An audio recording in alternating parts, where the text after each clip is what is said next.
everybody, it's Betsy Veldman, and I am here to introduce your next Stamp-a-faire challenge. This time around, we are doing a color challenge, focusing on the gallon, quart, pint theory. Now, what is the gallon, quart, pint theory, you might ask?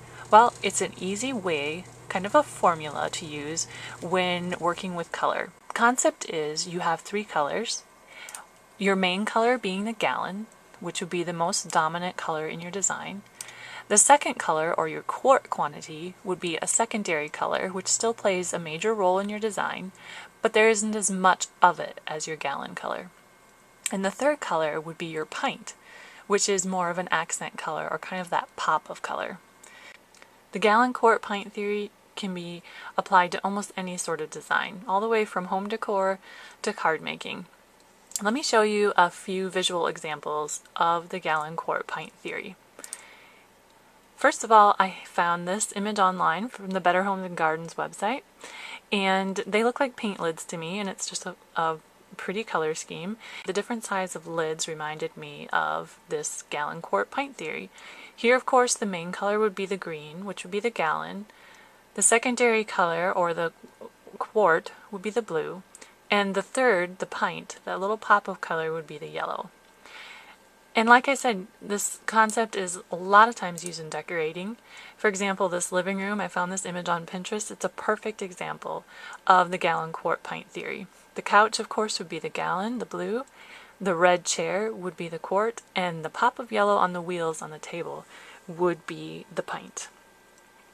And I should have mentioned also that I always consider when you throw neutrals in, like the white on the walls and the beige on the carpet, those are kind of freebies. You always need a neutral to kind of balance everything else out. So if you're going to use a neutral in your design, you can pretty much consider that a freebie. Let me show you a few card examples as well. Here's a card I created. I chose 3 paper tray ink colors, Enchanted Evening, Raspberry Fizz, and Aqua Mist. And you can see here that the color that is the most dominant and used the most in quantity in this card is the Enchanted Evening. So that was my gallon. My second color was Raspberry Fizz. There's still quite a bit of that color, but not as much as my Enchanted Evening. And lastly, my pop of color, that pint, would be the Aqua Mist. And I thought it would be fun to play around with the different looks you can get by using the same colors, but incorporating them in the different quantities. So I recreated the same card a couple more times, this time switching out the quantities of color. This next example shows the same card, but with Raspberry Fizz as my gallon, and Aqua Mist as the quart, and the Enchanted Evening as the pint. Takes on a totally different look. And here again is the same card, this time with Aqua Mist as the gallon, Enchanted Evening as the quart, and the Raspberry Fizz is that little pop of color at my pint.